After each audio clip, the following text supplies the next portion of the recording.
हाय everyone, नमस्ते and welcome to pure science. आज के वीडियो में हम सॉल्व करेंगे सीजी व्यापम द्वारा 2019 में लिए गए लैब टीचर एग्ज़ाम के क्वेश्चन पेपर को। ठीक है, लैब टीचर का जो हुआ था या असिस्टेंट टीचर बोल सकते हैं, सहायक शिक्षक प्रयोगशाला, है ना। इसके क्वेश्चन पेपर को हम सॉल्व करेंगे। तो ये जो पहला पार्ट है फिजिक्स है। ठीक है, हम जानते ही हैं इसमें 40 क्वेश्चन फिजिक्स के थे, 40 क्वेश्चन केमिस्ट्री के और बाकी के 20 क्वेश्चन बायोलॉजी से थे। ठीक है, टोटल 100 क्वेश्चन। तो मतलब सब्जेक्ट से रिलेटेड, बाकी जीके का अलग था। ठीक है, तो हम सब्जेक्ट वाला पहले सॉल्व कर रहे हैं। ठीक है, तो इसमें फिजिक्स वाला पार्ट सबसे स्टार्ट है, सबसे शुरू में है। ठीक है, तो चलिए देखते हैं फिजिक्स में क्या क्या क्वेश्चन है। पहला क्वेश्चन है, सौर पैनल की शक्ति निर्भर करती है ना। सौर पैनल जो होता है उसकी शक्ति किन किन बातों पर निर्भर करती है। ठीक है, ए दिया हुआ है पैनल में सौर सेलों के अभिविन्यास या व्यवस्था पर। बी है सौर सेलों के पृष्ठीय क्षेत्रफलों की सीमा पर, है ना। किन किन बातों पर निर्भर करता है, तो इसका सही उत्तर है ऑप्शन सी, दोनों पर, है ना। पैनल में जो सोलर पैनल बना हुआ है उसमें सेलों की संख्या कितनी है ना, यूनिट सेल की संख्या कितनी है और उसका अरेंजमेंट कितना है उस पर। ठीक है, और प्रत्येक यूनिट सेल का ये जो पृष्ठीय क्षेत्रफल है यह कितना है उस पर डिपेंड करता है। ठीक है, तो ए और बी दोनों हैं, इन दोनों पर डिपेंड करता है, तो दोनों सही हैं। Option C is the right answer.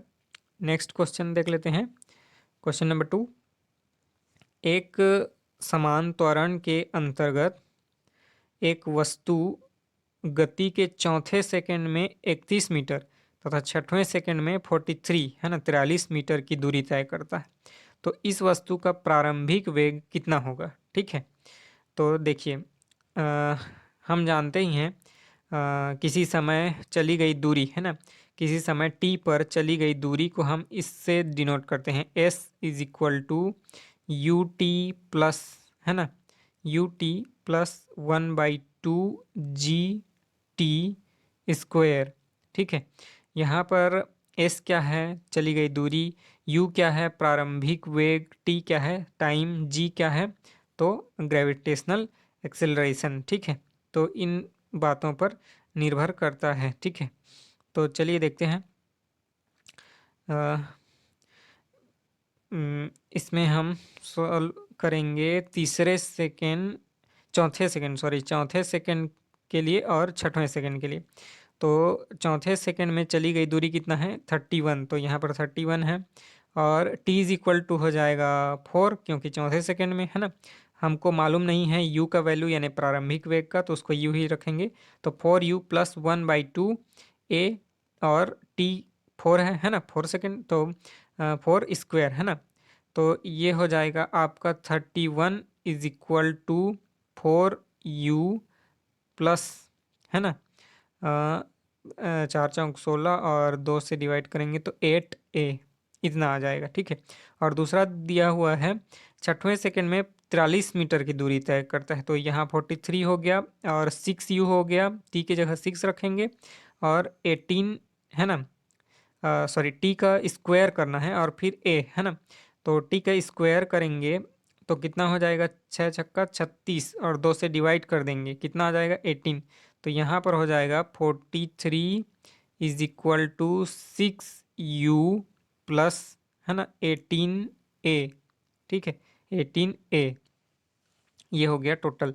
तो हमको इन दोनों इक्वेशंस को सॉल्व करना है। ठीक है, 31 is equal to 4u plus 8a और 43 is equal to 6u plus 18a। ठीक है, तो दोनों को हम जब सॉल्व करेंगे, है ना, एलिमिनेशन मेथड करेंगे। ठीक है, u को हटाने का प्रयास करेंगे। ठीक है, तो इसमें क्या कर सकते हैं हम, इक्वेशन नंबर 1 में, है ना, 3 से मल्टीप्लाई करेंगे, इक्वेशन नंबर 2 में 2 से मल्टीप्लाई करेंगे और 1 में 2 को माइनस कर देंगे या 2 में 1 को माइनस कर देंगे। ठीक है, किसी भी तरीके से।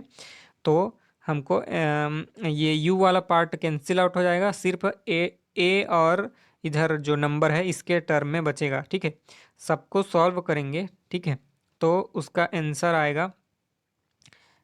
आएगा 10 मीटर पर सेकेंड। उसका वेलोसिटी का मान, मतलब v का वैल्यू कितना, u का वैल्यू कितना आएगा, u का वैल्यू कितना आएगा 10 मीटर पर सेकेंड, 10 मीटर पर सेकेंड। और एक्सिलरेशन है ना, यहाँ से हम एक्सिलरेशन निकाल सकते हैं du/dt करके, है ना, du/dt करके एक्सिलरेशन निकाल सकते हैं।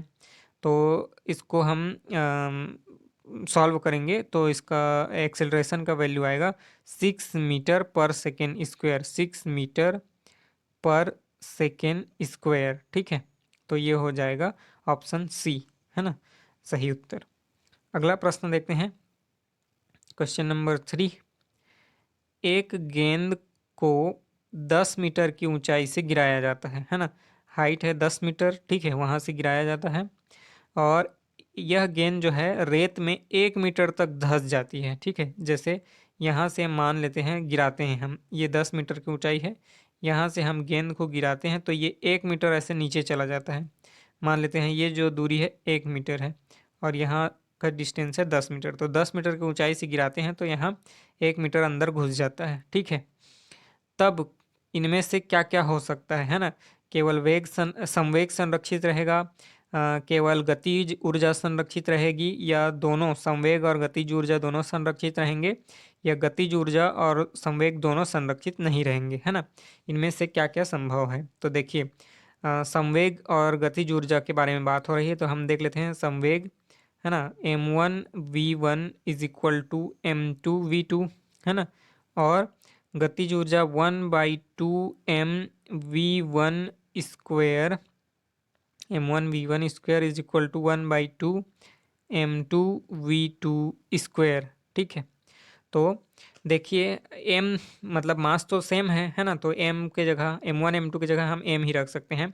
अब वेलोसिटी जो है, वेलोसिटी v1 है पहले ऊपर में गिरते समय, अब वो धंसने के बाद मतलब ज़मीन पर जैसे ही बालू पर गिरता है या ज़मीन पर, तो उसके बाद वेलोसिटी उसका, है ना, चेंज हो जाता है ना, जीरो हो जाता है, थोड़ी देर चल करके 1 मीटर चल करके जीरो हो जाता है। ठीक है, और तो जो वेलोसिटी है उसका वेलोसिटी, है ना, मतलब इन दोनों वेलोसिटी और मोमेंट, सॉरी क्या बोलते हैं हम, मास का जो मल्टीप्लिकेशन है वो दोनों संरक्षित रहेगा। ठीक है, देखिए पहले जो मास है उसका और वेलोसिटी इन दोनों का मल्टीप्लिकेशन कुछ भी रहा हो, अब अगली बार जब वह ज़मीन में गिर जाएगा तो उसका वेलोसिटी जो है वह, है ना, उसमें ट्रांसफॉर्म हो जाएगा, मतलब ज़मीन पे मास लग जाएगा। ठीक है, मास जो है ज़मीन पर आ जाएगा तो वो पूरे जगह के एरिया को, है ना, हम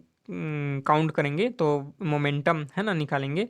तो दोनों जो है पहले जो था मोमेंटम सिस्टम का, और बाद में जो गिरने के बाद जो मोमेंटम होगा सिस्टम का, वो दोनों इक्वल रहेंगे, लेकिन काइनेटिक एनर्जी जो है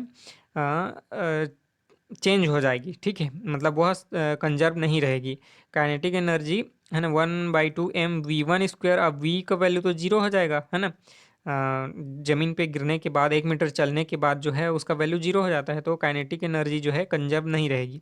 पहले जो है काइनेटिक एनर्जी कुछ रही होगी, v1 का वैल्यू चूंकि जीरो नहीं था इसलिए, अब v2 का वैल्यू तो जीरो हो गया, तो इसलिए काइनेटिक एनर्जी का वैल्यू बाद में क्या हो जाएगा, जीरो हो जाएगा, तो इसलिए वह कंजर्व नहीं रहेगी। ठीक है, अगला देखते हैं। अगला है, एक दीवार के सम्मुख 17 मीटर की दूरी पर खड़ा एक लड़का 10 ताली प्रति सेकंड बजा रहा है।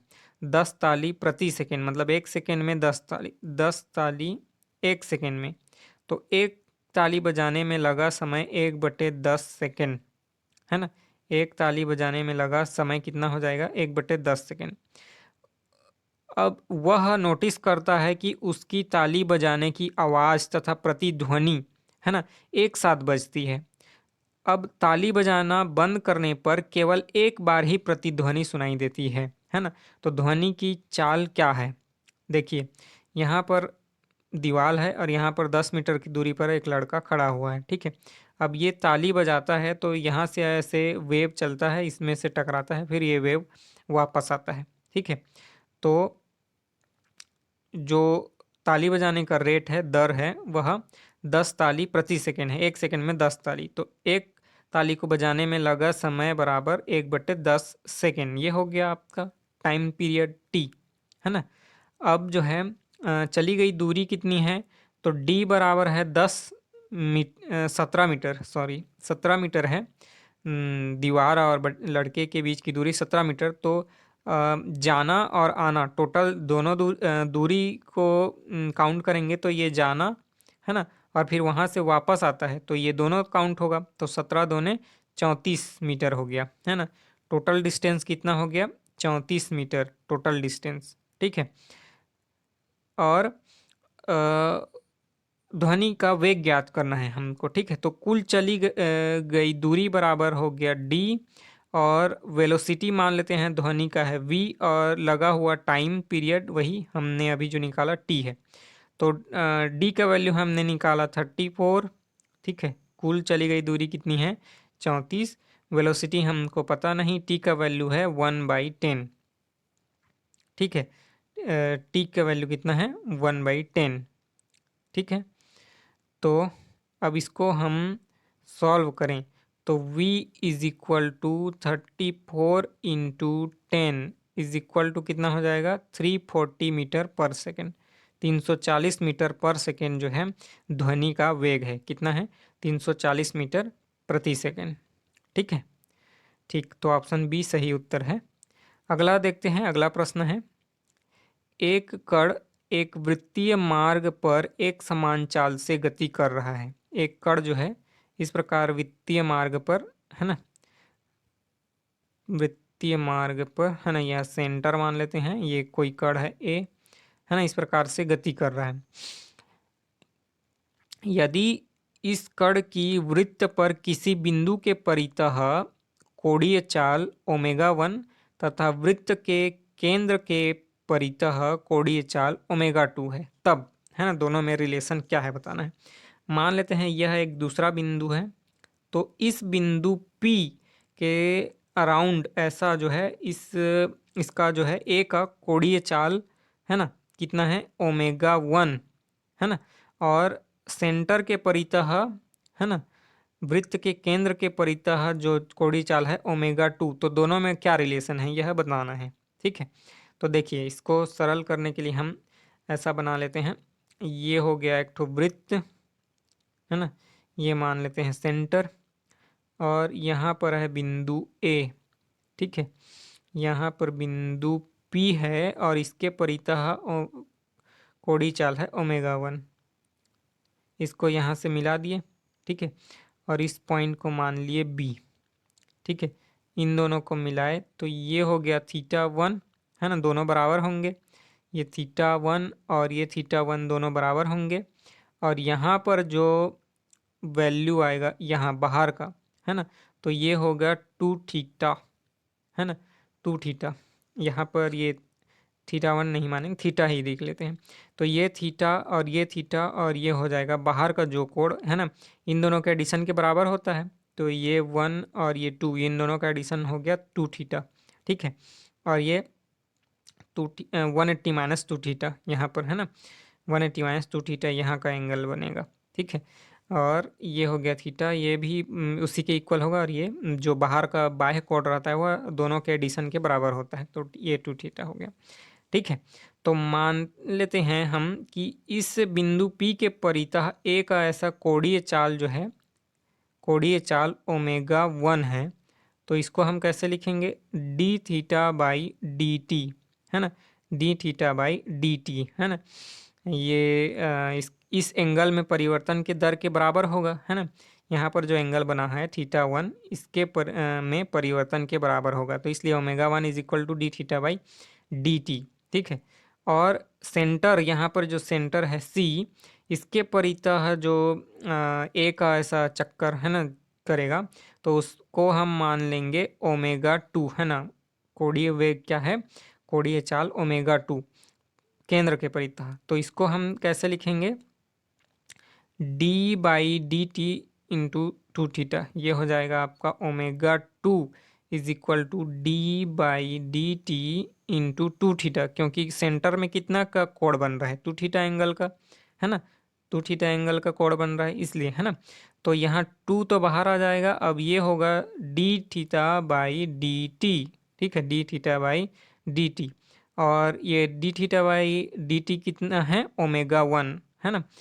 पी के परितः जो ए का कोण था, है ना, कोणीय वेग, तो वह है ω1, तो इसलिए ω2 is equal to 2 into ω1, ω2 is equal to कितना है, 2 इंटू ω1। तो ये है ऑप्शन सी आपका, है ना, ऑप्शन सी जो है सही उत्तर।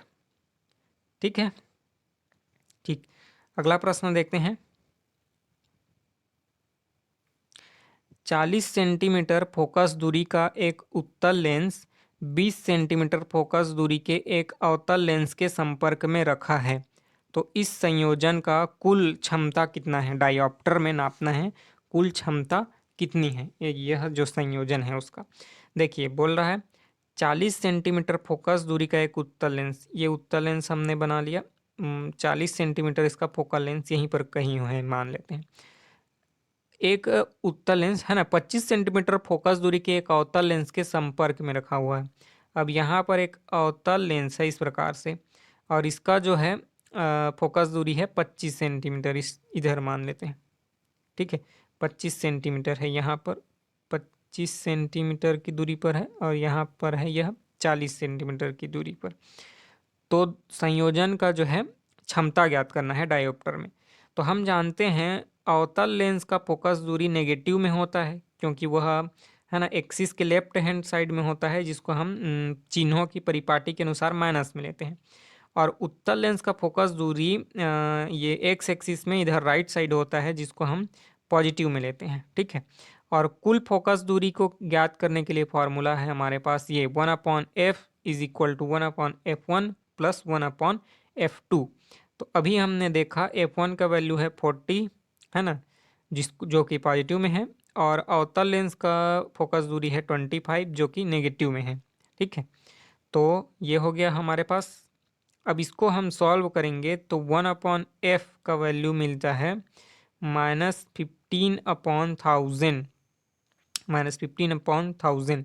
सबको टोटल सॉल्व करके हमारे पास जो वैल्यू आएगा f का, वह होगा, f का वैल्यू आएगा वह होगा -2/3 मीटर, है ना। यहाँ पर देख लीजिए -2/3 मीटर।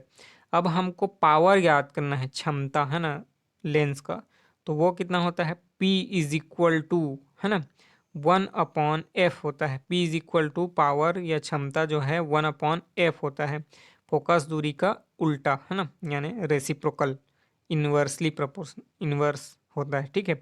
तो इसको हम लिख सकते हैं -3/2, है ना, क्योंकि 2/3 का उल्टा हो जाएगा, और ये वैल्यू होता है -1/5 डायोप्टर, ठीक है, -1/5, 1.5 डायोप्टर, -1.5 डायोप्टर कहाँ पर है, ऑप्शन ए है ना। तो ऑप्शन ए जो है यहाँ पर सही उत्तर है, ठीक है, ठीक। यहाँ जो है नेक्स्ट क्वेश्चन जो दिया हुआ है ना, इसको हम अगले वीडियो में सॉल्व करेंगे, लेकिन इसको आप देख लीजिए, ये क्वेश्चन जो है इसमें ऑप्शन जो है गलत दिए हुए हैं, है ना। इसको सॉल्व करके मेरे को बताइए इसका सही उत्तर क्या होगा, ठीक है। आपके लिए क्वेश्चन है, मैं इसको फिर नेक्स्ट वीडियो में सॉल्व करूँगा, लेकिन तब तक आपसे बनता है तो सॉल्व करके बताइए, ठीक है। कमेंट बॉक्स में मेरे को उत्तर बताइए इसका, ठीक है, ठीक। तो अगले वीडियो में मिलेंगे, तब तक के लिए नमस्ते, धन्यवाद, थैंक यू।